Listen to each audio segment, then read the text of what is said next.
And hello, everybody. This is Filibuster Fox, and I am joined today by Sean Android Buell. How's it going, everyone? Happy Sunday morning / afternoon. Glad you could tune in to watch some Guild Wars 2 action with us. That's right, and today we're doing the first of the weekly Tower Dive TV / SOAC tournament. That's right. Every week on Sundays, we're going to be doing this. That Tower Dive TV will be casting tournaments administrated by SOAC, and there will be weekly prizes. Right now, the prize pool is 150 gold, split over the first three places, I believe. I don't actually know the split offhand, so we'll just have to go with it as it is. But we can find out for that if we have it handy somewhere. The first match we're going to be looking at is going to be Being OP is Hard against SOAC Blue. We will go ahead and link the brackets in the chat here. I'll go ahead and get that taken care of. Bam, there are the brackets. Now, we're doing match 4 and then match 6 first before we go into the quarterfinals. So we'll be doing 2 games from the round of 16, followed by 1 game of the quarterfinals, both semifinals, and then the final. So we will be doing match 4, 6, 9, 13, 14, and 15 if you're looking at the bracket there, as we follow through how things go. So, this first game, we're going to go ahead and start talking about some of the builds available. But first, we're going to do a quick video about this map here. So I'm going to go ahead and start this one. Which map are we on right now, Sean? This is the Forest of Niflhel. The Forest of Niflhel. That's right. We're going to go ahead and pull up that video and enjoy.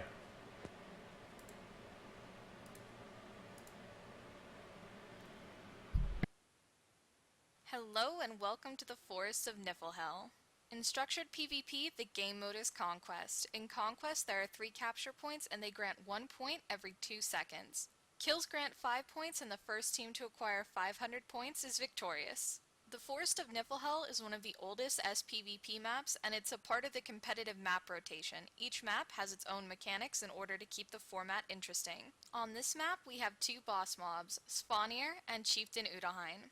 The bosses both grant 25 points when slain and a buff that grants a bonus 50 of every stat to the team that secures it. The bosses respawn after 3 minutes when they're killed, so it's important to keep those timers. Some common terminology you'll hear when talking about control points on every map are center, close point, and far point. On this map, for example, you can see that Henge is immediately within reach of blue team's spawn, and as such is blue team's close point and red team's far point.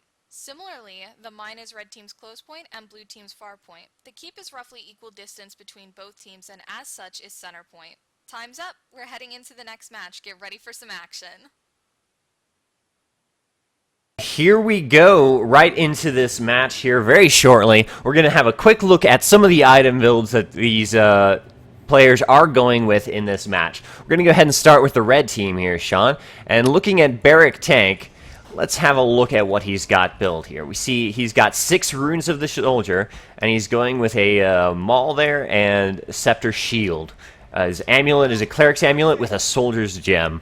What is that build really useful for, Sean? This is the tank support guardian we see. They they support with a lot of boons as well as healing. We see this build very commonly run in tournaments right now.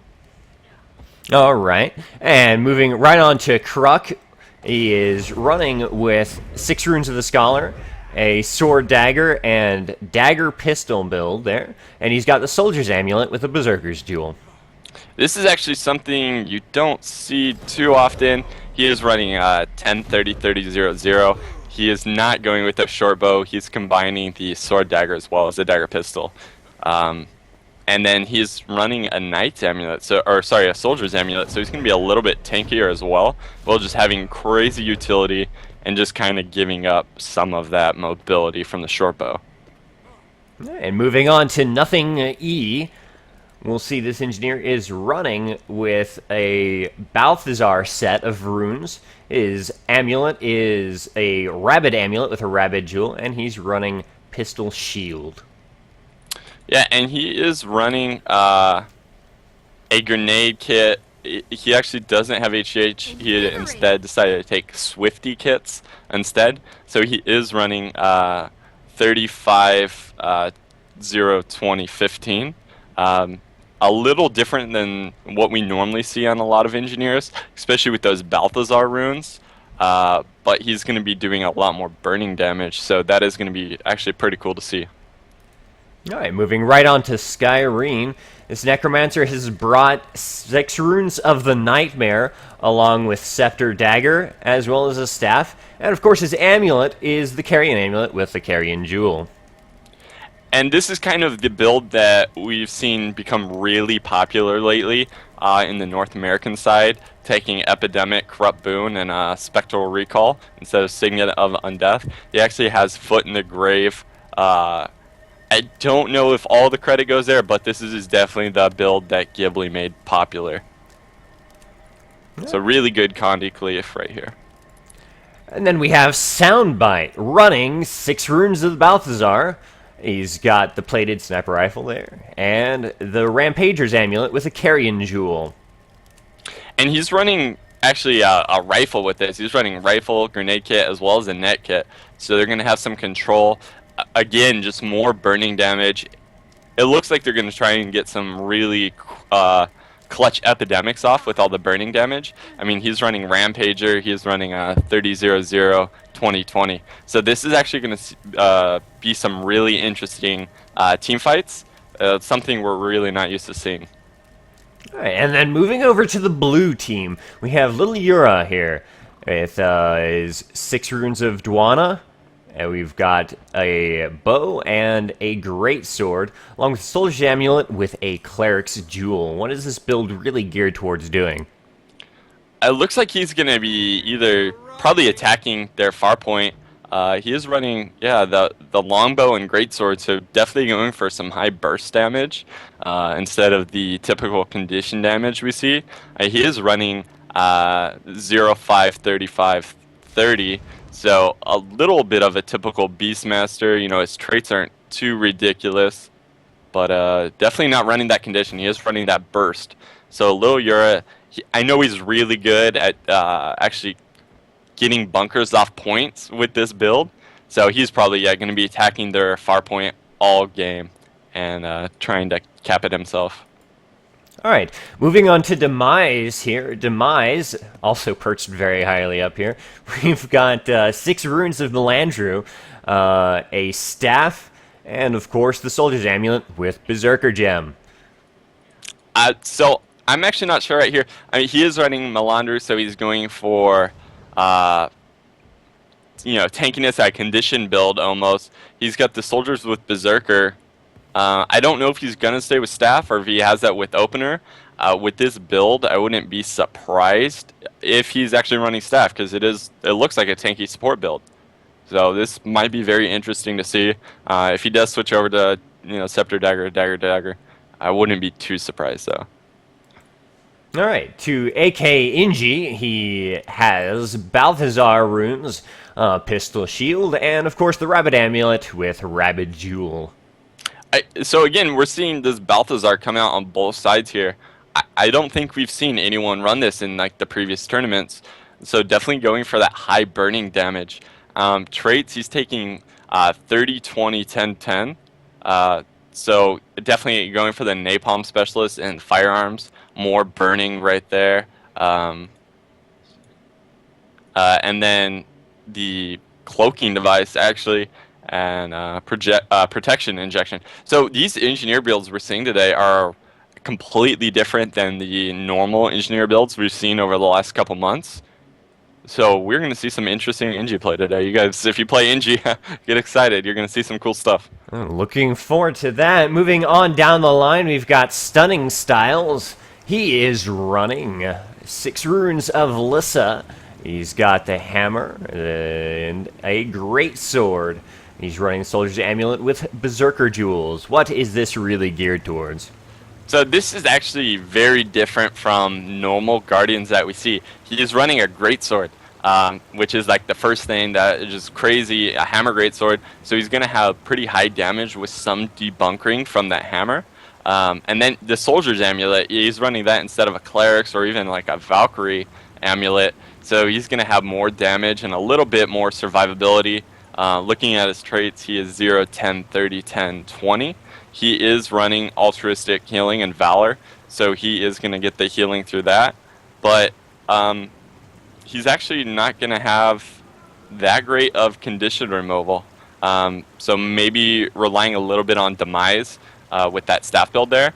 One thing to point out that's a little weird, I don't even know if he knows, in Radiance, he is taking Signet Mastery, Signets recharge 20% faster, and he is not actually taking any Signets with him. So maybe a little bit of a mistake, but this is actually going to be awesome to see, almost a DPS tanky Guardian. All right. Well, looking forward to seeing how that ends up working out for him. And looks like Kwaidesu Vaz is back once again here, and his build is 6 Runes of the Nightmare. He's got a staff and a scepter dagger setup going. He's got the Carrion Amulet with the Carrion Jewel. So this build, again, it's very close to what we see a lot of the time, but on his weapons, instead of the Corruption for bleeding, he is actually running Doom for poison. So it's actually very hard for Necromancers to get the poison off. It's the 3rd auto attack on their scepter, so it takes quite a while for them to get it off. So he will actually be able to just walk over a down body, switch weapons, get the poison so they're not able to be revived as quick, and that's going to be really great for him. And he is running a Flesh Worm instead of the Spectral Walk, so he will have that blink ability right there, as well as a little damage if they don't target it down. But as far as traits go, he is running the 0, 20, 20, 0, 30 with soul marks instead of foot in the ground and soul reaping. So he won't have that stability, but he will have the extra life force regeneration. All right, we've had a quick look at all of the characters here. If you'll go ahead and let the administrators know that we are indeed ready, if they don't already know. What do you think about these two teams and how they've set up? What are your predictions of what's going to happen when they fight? So being OP is hard. We've seen them multiple times in a lot of these tournaments. They've been doing really good lately. SOAC Blue, they do have some fantastic people on it. So both these builds that each team running, like they both have builds that we don't really see. So it's going to be crazy. We're seeing a lot of condition damage come out from Red. We're going to have some condition from Blue, but Blue is going to have more burst as well. I mean, with their Guardians running Greatsword with Knights, and their Ellie might be running like a support off bunker. So this game's actually going to be pretty intense. I'm not really sure what to expect. Now, for those of you who may have joined a bit late and missed the intro video explaining the map and its tactics, and you're new to Guild Wars 2, since we've got a moment here, let's go ahead and talk about some of the points here. Now, some terminology you're going to hear are close point, far point, and center point. For example, we've got the blue base right over here, so the close point for them would be Henge, which is this one right here on the map here. I'll pull that up. This is the close point to the blue start, so the mine would be the far point, and keep is obviously the center point. Those terminologies are reversed for the red team, of course, Henge being the far point, and mine being the close point. This is keep here in the center. This is where you'll see the majority of fighting in most matches around that center point, where the close and far points tend to have 1 or 2 people really trying to flip them or defend them separately. And a lot of the times, what we see in this map, you do have the neutral buffs that spawn in the upper right and the upper left corner. They provide 50 to all stats, so they make you do a little more damage, healing, condition damage. They pretty much just raise your character up a little bit. 50 to all stats isn't that much, but it's a little bit. And then they give you 25 points to your score. And normally what we've been seeing over the past couple months is at first we weren't seeing people really focus them. They'd focus the points more. But now we're actually seeing these plays on the bosses more. And it's been really cool for clutch plays. And it's made for some closer games. So we're going to see that. But the game is starting. We both have each team stacking up their swiftness. All right, so this is the first of the best-of-3 match between OP and SOAC. Here are their splits. We've got both teams going out, 2 crossing right across the center there as they go right to each other's close points. A couple going each to Svanir and Udaheim, and the fight already going at Henge as the blue team is just now approaching towards the mine. Demise against... Sorry, go ahead. Demise against Crunk here in the henge, as well as Barrack Tank defending the close point for the red against, a little hard to see his name here, Stunning Styles is going for that hard point. And you do see very similar splits from each of them. Red team does have a a player advantage in mid. They are 3-2 in mid. And blue team was able to get that henge cap right there. So you are going to see those points ticking off a little quicker for blue, as red is giving mine just some really good harass right now. Does look a bit like red is doing pretty well in the fight for center, but losing that early point's going to hurt them early on, and they still haven't been able to secure the mine. They're having a lot of trouble there. Nothing is going down to little Yura over here. It comes right back up, but it's going to be a tough fight for the mine here, as blue is really putting good pressure onto this point.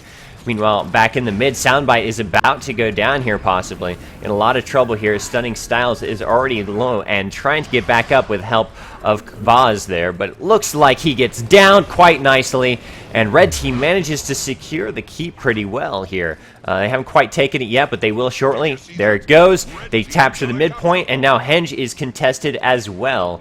Going right over to henge, we've got Ak Inji and Demise defending that quite nicely. There's no contestant there. There's someone, there's Kruk just sitting nearby in stealth, waiting for them to split up and try and pick one of them off, or perhaps just sneak off and try to take Udaheim for himself.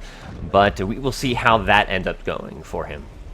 And he's actually just in that perma invis right now. He's trying to let them get away so he can go back to henge and maybe try and cap it, or he's going to go for the boss right here and hope that no one responds quick enough so he'll be able to pick it up by himself. Red team is taking a bit of a strong lead here, as they've got both center and their near point captured quite nicely. Blue is finally contesting the center point. We've got Akinji and Stunning Styles coming in to engage on Skyreen, Soundbite, and of course Barrack, and they're having a bit of a fight for it. It looks like Engineer is going to go down there. He's in a lot of trouble there. Stunning Styles is down as well. Voss is here to try to help, and he manages to get Inji up just in time. Inji is back into the fight here, but they are in a lot of trouble. Stunning is down, and it's 3-on-2 here at the center point. Soundbite is about half health, but it's not going to be nearly enough since Inji is already down here, and we just see Barrack having to run out and try to get out of that fight.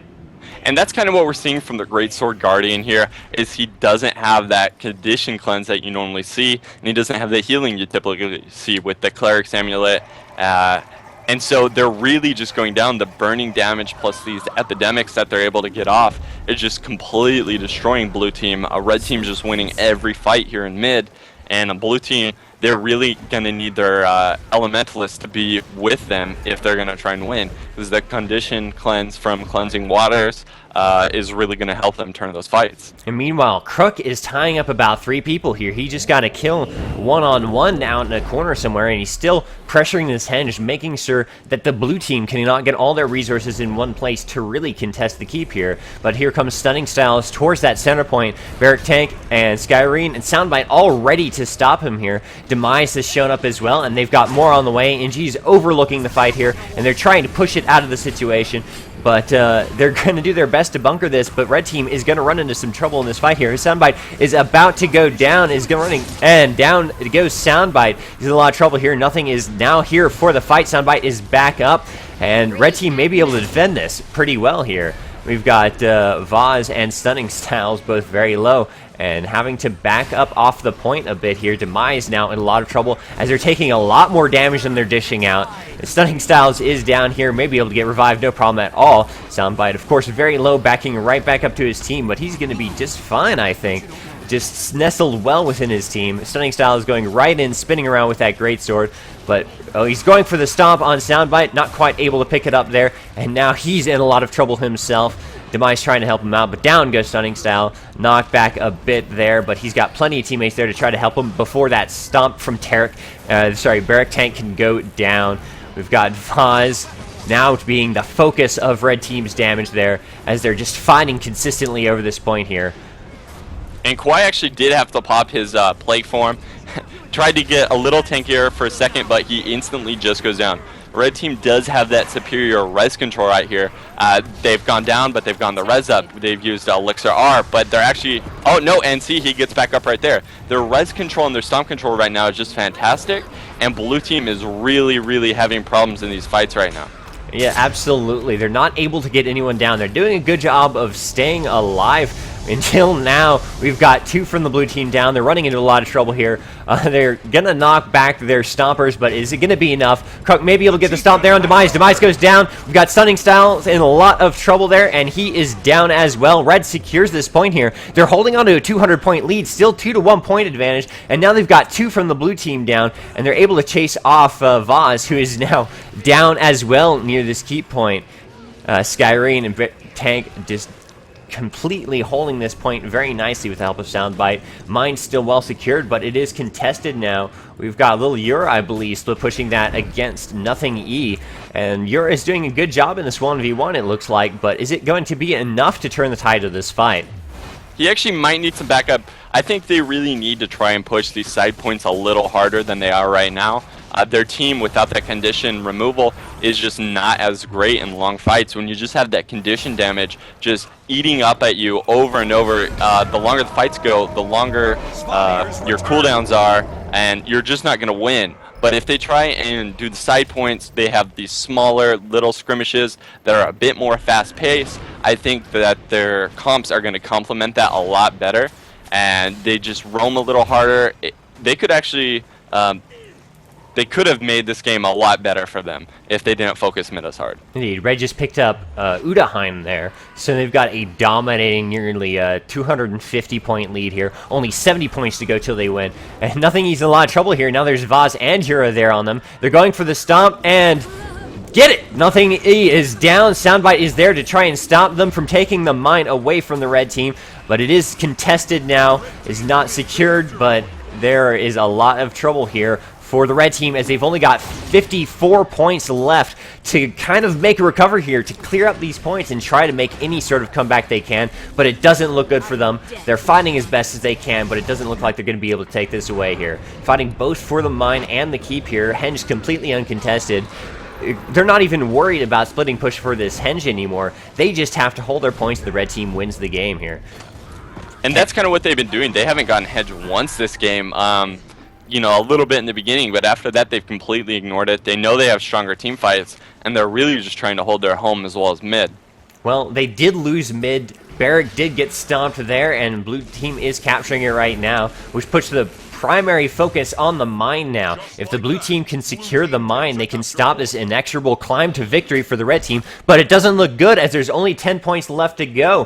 Where's the combat? Here's the combat. Soundbite is Red is actually rushing their buff right now. Yeah, it looks like they're going to take this, but are they going to get it in time? No, they get the 500 points before they manage to finish off Spawn here, and the first match of this best of 3 goes to the red team. OP taking the first match against SOAC in this best of 3. And there we go. Being OP is hard. Maybe a little OP right here. We are going to be going on to match 2. Maybe we'll see blue switch it up a little bit. Maybe we'll see them actually rushing those side points. Legacy of Foefire is going to be map number 2. And this is the map. I mean, this midpoint, it's the biggest capture point in the game. It's really known for long, drawn-out fights. And what we've learned from last game is the comp that they're currently running is not going to be great for those fights. If they're able to push side points, that would be great. It's a little harder on this map because they're so far apart. So I'm really looking forward to see what SOAC Blue is going to do for this map. Okay, so we're going to go ahead and play our video for Foefire here, and just quiet up a bit. Sean, be free to shout if the match actually starts up while we're watching this. Team fights galore. This is the Legacy of the Foefire. The Legacy of the Foefire is the last of the maps in competitive rotation. On this map, the secondary objective is the guild lord that spawns for both teams. The guild lord resides in their team's respective starting zone and awards 150 points when slain. Not to be underestimated, however, the guild lord is a mighty warrior, accompanied by an entourage of 2 casters with powerful lightning abilities and 2 soldiers. In order to reach the enemy team's guild lord, you must break down one of the 2 entrances to the enemy team's keep and battle his companions whilst attempting to take his life. There are two different strategies that teams will often employ in Conquest. One strategy is attacking the side points in order to force teams to spread their forces thin and risk getting overwhelmed at one point, and the other is to play center and close. In general, most team compositions will either favor towards more mobility or more sustainability. Often, it can be very hard for teams to neutralize a point once it has been taken, and as such, it is vital importance to force opportunities where you can hold a point for a very long time, or where your opponent cannot hold theirs. Hope you were paying attention, soldier. Lesson's over. Battle's about to begin. And there is our video for Foefire there. Let's go ahead and go back to the client view here. All right, we should be getting started here pretty shortly here as both teams ready up here. For those of you who are a little unaware from the quality of the video there, this is one of the Guild Lord spawn locations. This is the other. Of course, they spawn a few minutes into the game, and if either of the teams manage to kill it, it is a huge, huge advantage.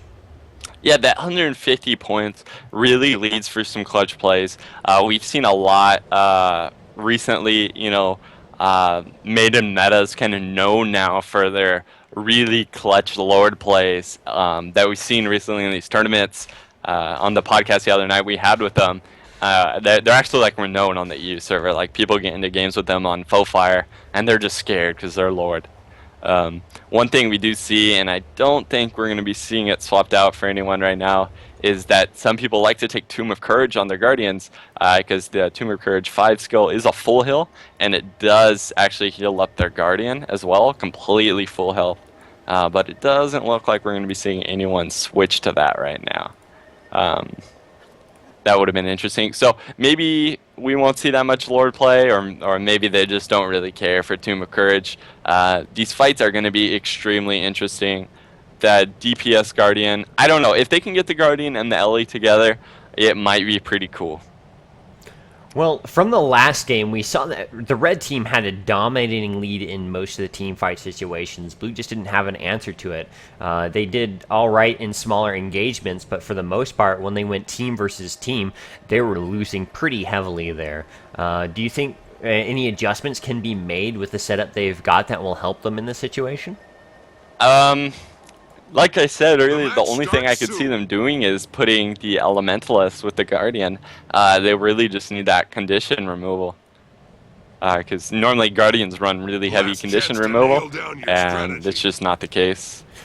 Alright, so this is the second of the best of 3 matches between Being OP is Hard and SOAC Blue.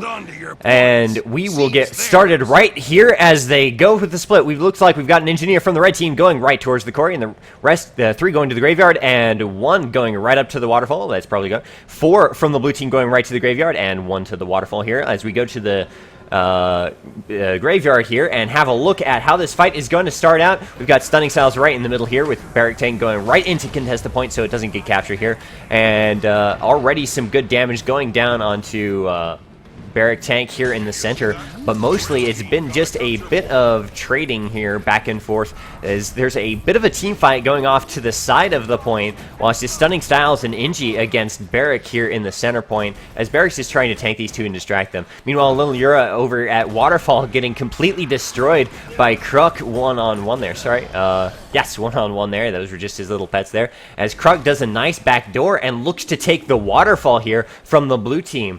Red's quarry is still, as of yet, uncontested as the rest of the teams are fighting for this middle point, the graveyard here. Soundbite is down, Barrack Tank is down as well. Inji goes down there as well. A lot of trouble coming in, but up goes Barrack Tank once again. Soundbite still struggling to stay alive here, but there he goes right back up into this fight. No decisive plays here yet in the center as Demise goes down once again. And Inji is down as well. Looks like things are going into the favor of the red team a little bit here, but it's still fairly a good stalemate at this graveyard point. The 2 exterior points, Waterfall and Quarry, are both held by the red team, and they're getting a dominating point lead as Demise dies here, and that's going to turn the fight into the advantage of the red team here, as now Blue is short 1. Stunning Styles is dead as well. Inji and VoDs are in a bit of trouble here, and having to back out away from this point. They're going to go back towards the Waterfall and see if they can take that back from Krunk, but that's going to be a bit of a challenge for them, as now the red team is picking up this middle point off to a huge, almost 100-point lead in just the first couple moments of this match here, and they're going to go hitting 101 points to 0. Kruk is in a lot of trouble here. Looks like he's going to go down to a stomp from Euro. Oh no, he's just going to get attacked down. No stomp needed, and that blew the waterfall point back as Euro stays to capture that, and the rest start to go back to contest this graveyard. And that was actually extremely good from Red Team right there. They had no contestation at Quarry. They sent Kruk to Waterfall. He was able to 1v1 Yura, take Waterfall. They had both of the side points completely theirs. And then they won the mid fight because they had a numbers advantage. It was really fantastic play right there by Red Team, and securing that early victory, or not victory, sorry, but early lead is going to be really good for them. It's going to give them a little leeway in this game. Absolutely. They're off to a huge point advantage here. And Soundbite and Skyrene are both in a lot of trouble here. Soundbite comes right back up, and Nothing E is there to help. Demise and VoDs doing their best to pressure these couple of champions, doing tons of damage here, trying to get these down. Skyrene dies, and this is going to be a bit of a help for the blue team here in this fight for the midpoint, as a couple of them had to back off here. Now it's just Stunning Styles and Demise trying to fight for this point against Barrick and Soundbite. As the court is now contested over here. Let's see who's over there. It is Demise and VoDs over at the quarry already, fighting Nothing E for this close point for the red team. Red still has the 2-point-1 advantage here. Waterfall is once again contested by none other than Kruk here, 1v1ing Yura again and looking to do a fine job of it. But this point down here in Quarry is where the interesting events are happening. Looks like Nothing E was taken down by Demise, and they're going to pick up that point, the Quarry, no problem. But this middle graveyard point still in the hands of Red Team. Soundbite is dead. Skyrene and Barrick fighting 2v3 right here against Inji, Stunning Styles, and VoDs. But Skyrene looks to be in a lot of trouble here. And Barrick is down, about to get stomped. The stomp goes down. Barrick is dead. Skyrene is down as well, about to get stomped as well. And the stomp is interrupted here. Nothing is in, trying to prevent this from happening. But Skyrene is in a lot of trouble and doesn't look to be in a good situation here. And down goes Skyrene. He's dead as well. Soundbite in a lot of trouble as he's fighting against this blue team with very little help here. Stunning Styles very low, but I don't think it's going to be enough to take down this Guardian here. Nothing E and Soundbite. Soundbite is down. Nothing E trying his best to pressure this midpoint and keep it held by the red team, but the blue team seems to be taking the advantage here as the blue team now holds the quarry, has the waterfall contested, and this midpoint is in a lot of trouble here. But no, Nothing E is taken down by Stunning Styles. Looks like blue is going to be able to pick up this center point here, and it leaves the control, and Kruk still 1v1ing Yura here for this waterfall point. You're doing a lot better job of staying alive and not going down to this thief here. Yeah, and blue team actually has a really good point advantage right now. They have 2 points. Their quarry did just get contested, but they have red with no points right now. They could make a comeback if they're able to keep these points like how they are right now. Demise actually was making a play on their gate for the Lord, so you might see them try and do a comeback and then go into a Lord rush. Right now, they're evening it up, or coming up a little bit. You know, they're half their score right now.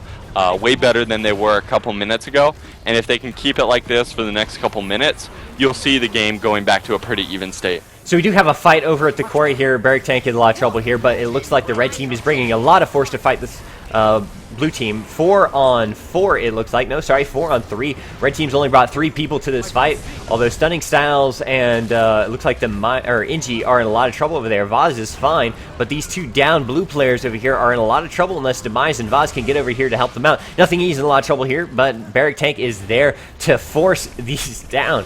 Demise still very low. Inji is stomped. Stunning Styles dies to the overall damage on time. Demise goes down as well. He's in a lot of trouble. Skyrene and Barrick are coming for the stomp on him, or just going to poison him and move on and not bother fighting him, it looks like.